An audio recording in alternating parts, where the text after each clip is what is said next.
সময়ের সঙ্গে পাল্লা দিতে না পেরে টোটোর ভিড়ে আজ আরও ব্রাত্য রিকশা।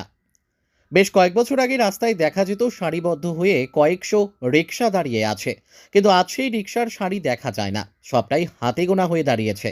আর যে কয়েকটা রিকশা রয়েছে তার চালকদের সংসার চালানো ভীষণ কষ্টকর হয়ে পড়েছে। এইসব কিছুর পেছনে রয়েছে আধুনিক যান টোটো। বাজারে আসার পর থেকে হু হু করে প্রচুর টোটো বিক্রি হয়েছে। অধিক মুনাফা লাভের আশায় অধিকাংশ চালকরা তাদের রিকশা বিক্রি করে টোটো কিনেছে। আর তাতেই বাদ সেধেছে রিকশা চালকদের রুজি রোজগারে। উপযুক্ত রোজগার না হওয়ায় তাদের দিন আনা দিন খাওয়া সংসারের লক্ষ্মীর ভারে টান পড়েছে। প্রতিদিন সকাল হতেই রাস্তায় বেরিয়ে পড়েন চালকরা ভাড়ার আশায়। তারপর ভাগ্যক্রমে কোনো ভাড়া জুটলে কিছু কামাই হয়, কপাল ভালো যায় সেদিন।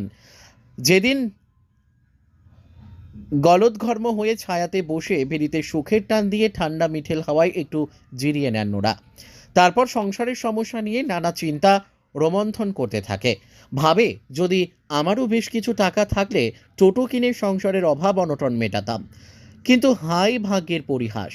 এক রিকশা চালক রতন সরকার বলেন, কি আর করব, টোটো হয়ে যাওয়াতে আমাদের ব্যবসা কমেছে ঠিকই, তেমনি ভাড়া পেলে আমাদের সীমা থাকে না। মাঝে মাঝে ভাবি ঋণ নিয়ে আমিও টোটো কিনব, কিন্তু ভয় পাই যদি ঋণ শোধ করতে না পারি। এই আছি, বেশ আছি, যতদিন চলে চলুক না। টোটো নিয়ে বিশ্বপ্রিয় সাহা নামে এক সমাজসেবী ও লেখক বলেন, যদি বিচার করে দেখা যায় টোটোতে পরিবেশ দূষণ হয় না এবং অনেক যাত্রী একসঙ্গে নেওয়া যায়, সঙ্গে শারীরিক পরিশ্রমও হয় না। আবার মানবিকতার বিচার করলে সত্যি রিক্সা চালকরা আজ ব্রাত্য হয়েছে। যখন তারা ভাড়া পায় না, তখন তাদের করুণ মুখগুলি মনকে ভীষণ নাড়া দেয়। আমার মতে সরকার যদি এদের জন্য কোনো বিকল্প ব্যবস্থা করে, তাহলে হয়তো এরা বেঁচে যাবে। তবে বলাই বাহুল্য, আধুনিক সময়ে টোটোর ভিড়ে রিকশা ব্রাত্য হয়েছে।